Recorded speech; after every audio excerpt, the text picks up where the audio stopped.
নেতৃত্ব নির্বাচনে যখন সময় আসে তখন আল্লাহ সুবহানাহু ওয়া তাআলা কিছু বিষয়ে আপনাকে ভাবতে বলেছেন। আপনি যদি ঈমানদার হন তাহলে আল্লাহ সুবহানাহু ওয়া তাআলা আপনাকে যে বার্তাগুলো দিয়েছেন, যা আপনাকে করতে বলেছেন তা একটু শোনার চেষ্টা করেন। নাম্বার 1, আপনি যদি ঈমানদার হন তাহলে আপনাকে সৎ যোগ্য ব্যক্তিকে নেতা নির্বাচন করতে হবে।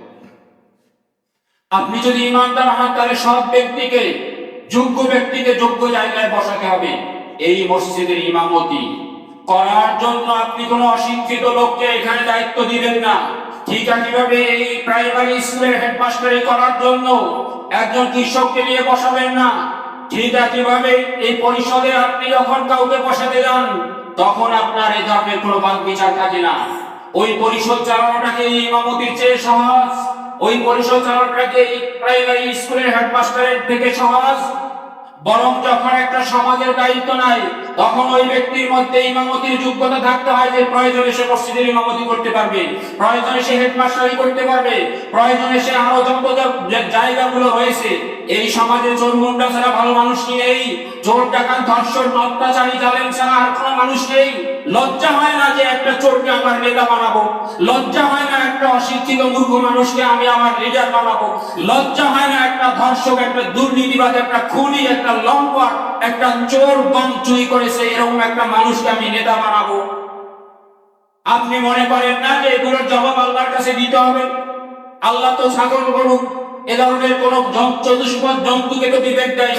আল্লাহ বিবেক দিয়েছে আপনাকে, ষষ্ঠ মাখলুক ঘোষণা করেছে আপনাকে, তাহলে আপনার বিবেক কোথায়? আপনি কি করে আপনার বিবেককে বিক্রি করে নিতে পারেন অর্থের বিনিময়ে?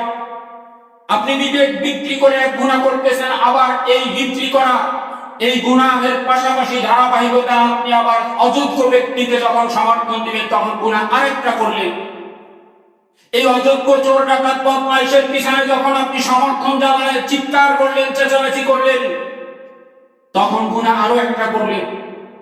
আপনাকে কি এই দুনিয়ায় শুধু গুনাহ করার জন্য পাঠানো হয়েছে, না ভালো কিছু করার জন্য পাঠানো হয়েছে? এই গুনার হিসাব, আপনার গুনার হিসাব আপনাকে দিতে হবে, আপনার নেতা দিয়ে দিবে না। অতএব গুনাহ যত কম করে পারেন, যে গুনাহ করতে বাধ্য সেটার জবাব না হয় আল্লাহর কাছে দিলেন যে আপনি বাধ্য হয়েছিলেন। কিন্তু যে গুনাহগুলো ইচ্ছা করে করতেছেন, যে গুনাহ আপনাকে করতে বাধ্য করা হচ্ছে না, সেই গুনাহ যে আপনি করতেছেন এর জবাব কে দেবে? জি প্রিয় উপস্থিতি, নাম্বার 2। নাম্বার 1 হচ্ছে সৎ যোগ্য ব্যক্তিকে আপনার নেতা বানানোর জন্য আপনাকে সর্বোত্তম চেষ্টা করতে হবে। সূরা মায়েদা আয়াত নাম্বার 2, ওয়া তাআওয়ানু আলাল বিররি ওয়াত তাকওয়া। যেই মানুষটির ভিতরে ন্যায় আছে, ইনসাফ আছে, সৎ-সততা আছে, সেই মানুষটিকে সবার সমাজে সবার নেতা। মুসলিমদের কোনো দল নেই, মুসলিমদের কোনো দল নেই, মুসলিমদের দল একটা। এই দেশের ক্রাইসিস মুহূর্তে সবাই মিলে এই দেশের নীতি নির্ধারক আমরা নির্ধারণ করছি। অতএব এখন এমন কোন ক্রাইসিস মুহূর্ত হয়নি যে আমাদেরকে চোর ডাকাত বদমাইশকে এখন নেতা বানাতে হবে। যদি আপনার ভিতরে বিবেক থাকে, আল্লাহ সুবহানাহু ওয়া তাআলার ভয় নিয়ে যোগ্য যিনি, যাকে সমর্থন দিলে আল্লাহর কাছে জবাবদিহি করতে হবে না, বরং সমর্থন করলে সে একটা ভালো কাজ করলে সেই ভালো কাজের সওয়াব আপনি পাবেন, এমন ব্যক্তিকে আপনি সমর্থন দিবেন। নাম্বার 2, ঈমানদার যদি আপনি নিজেকে দাবি করেন তাহলে আপনাকে ন্যায়ের পক্ষে থাকতে হবে। এই সমাজের জন্য কোনটা ভালো কে ভালো, এই রাষ্ট্রের জন্য কোনটা ভালো কে ভালো, আপনার পরিবার, আপনার নিরাপত্তা, আপনার জান মাল, ব্যবসা বাণিজ্যের জন্য কোনটা নিরাপদ, কে আপনার জন্য নিরাপত্তা নিয়ে আসতে পারবে, আপনার সেখানে সমর্থন দিতে হবে।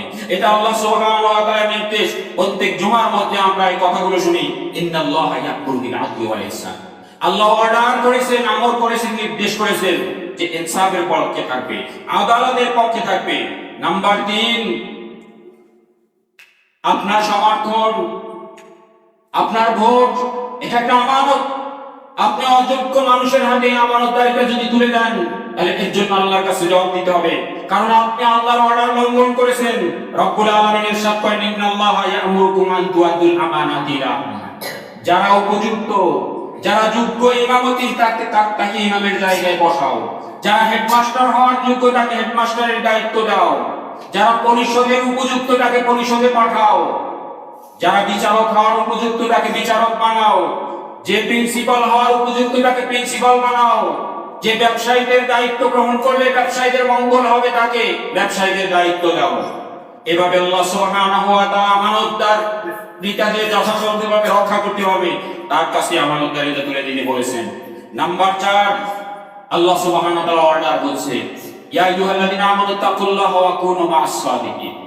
তুমি যদি ঈমানদার হও তাহলে তোমার ওঠা বসা চলাফেরা তোমার সম্পর্ক হবে সাদিকিন, যারা কথায় সত্যবাদী, যারা কর্মে সত্যবাদী, যারা সকল কিছু থেকে সত্যবাদিতা পালন করে, তার সঙ্গে থাকতে তুমি বাধ্য। আর যদি ঈমানদার না হও তাহলে তুমি যা ইচ্ছে তাই করো। নাম্বার 5, ভালো কাজে সুপারিশ করা এটা আপনার উপর ওয়াজিব। মাইয়াশফা শাফাআতান হাসানাতান ইয়াকুল্লাহু নাসীবুম মিনহা, যে ভালো কাজে সুপারিশ করবে ওই ভালো কাজের সওয়াব সে পায়। নাম্বার 6, আল্লাহ সুবহানাহু ওয়া তাআলা যারা মানুষকে ভালোর দিকে আহ্বান করে তার সাথে আপনাকে থাকতে বলেছেন। ওয়াসবির নাফসাকা মা'আল্লাযীনা ইয়াদউনা রাব্বাহুম ফিল গাদাতি ওয়াল আশি ইউরিদুনা ওয়াজহা। আল্লাহর নবীকে পর্যন্ত বলেছেন ওই সমস্ত লিডার এগুলো বাদ দেন, এই বেলালের মতো গরীব যারা রয়েছে অসহায় সাহাবা তাদের সাথে আপনি সময় দেন। তাদের দেখা আপনি এরকম করেন না যে লিডার এসেছে, বরং যারা আল্লাহওয়ালা, যারা আল্লাহ সুবহানাহু ওয়া তাআলার ভয় নিয়ে চলে, যারা সব সময় আল্লাহর জিকির ফিকিরে থাকে, যাদের চেহারার দিকে তাকালে আল্লাহওয়ালা মনে হয়, আল্লাহর কথা মনে আসে, আপনি নবী তাদের সাথে থাকতে বাধ্য। আর আপনি আমি নবী সাল্লাল্লাহু আলাইহি ওয়াসাল্লামের আদর্শের মানুষ মনে করি, নবীর আদর্শ মনে করি, নবীর উম্মাহ মনে করি, অথচ আপনি লিডারকে যতটা শ্রদ্ধা করেন, একজন নামাজি, একজন ভালো মানুষ, একজন দাড়ি টুপিওয়ালা সৎ মানুষ, তাকে সেই তুলনায় যতটা পারেন ততটা বেইজ্জতি করার চেষ্টা করেন। কথা দিয়ে, কর্ম দিয়ে, লাঠি দিয়ে আঘাত করে, মামলা দিয়ে, এভাবে ওভাবে এই সমস্ত অবস্থা থেকে ফিরে আসেন যদি ঈমান বাঁচাতে চান। নাম্বার 7, আপনি যখন কাউকে সঙ্গী বানাবেন, বন্ধু বানাবেন, তখন দেখে নেন যে আপনার বন্ধু ভালো কিনা। সৎ সঙ্গে সর্বনাশ, অসৎ সঙ্গে সর্বনাশ। আপনার বন্ধু নামাজি হলে আপনিও নামাজি হবেন, আপনার বন্ধু চোর হলে আপনিও চোর হবেন, এটাই স্বাভাবিক। আপনার বন্ধু যদি গাঁজাখোর হয় তাহলে আপনিও গাঁজা ধরবেন, এটাই স্বাভাবিক। আর আপনার বন্ধু যদি সৎ হালাল উপার্জনকারী হয় তাহলে আপনিও সৎ হালাল উপার্জনকারী হবেন। আপনি যদি ভালো বন্ধু যদি নির্বাচন না করেন তাহলে কিয়ামতে আল্লাহ সুবহানাহু ওয়া তাআলার সামনে আপনাকে আঙ্গুল কামড়াতে হবে। আল্লাহ সুবহানাহু ওয়া তাআলা ইরশাদ করেন, ওয়া ইয়াউমা ইয়া'আদু যালিমু আলা ইয়াদাইহি ইয়াকুলু ইয়া লাইতানি ইত্তাখাযতু মা'আর রাসূলি সাবিলা। সেদিনকার জালেমদের যারা অনুসরণ করেছে, জালেমদের হাত যারা শক্তিশালী করেছে, সেই সমস্ত মানুষগুলো কষ্টে, লজ্জায়, জাহান্নামী হওয়ার ভয়ে তারা আঙ্গুল কামড়াতে থাকবে আর বলতে থাকবে, হায় আফসোস, আজকে যদি আমি ওই নেতা, ওই চোরের, ওই বদমাইশের, ওই জালেমের অনুসরণ করে না আসতাম, যদি রাসূলদের অনুসরণ করতাম, রাসূলের পথ কদমকে অনুসরণ করতাম, নবী ওয়ালাদের অনুসরণ করতাম, তাহলে আজকে আমাকে এই কষ্টের মুখোমুখি হতো না। জিপিও উপস্থিতি, আল্লাহ সুবহানাহু ওয়া তাআলা আমাদেরকে বোঝার তৌফিক দান করেন। এই কথাগুলো আমার ব্যক্তিগত কথা নয়, কোরআন এবং সুন্নাহের কথা। আপনারা কেউ আমার শত্রু নন। আমাদের পরিচয় হচ্ছে আমরা মুসলিম। এক মুসলিম আর এক মুসলিমের ভাই, এক মুমিন আর এক মুমিনের বন্ধু।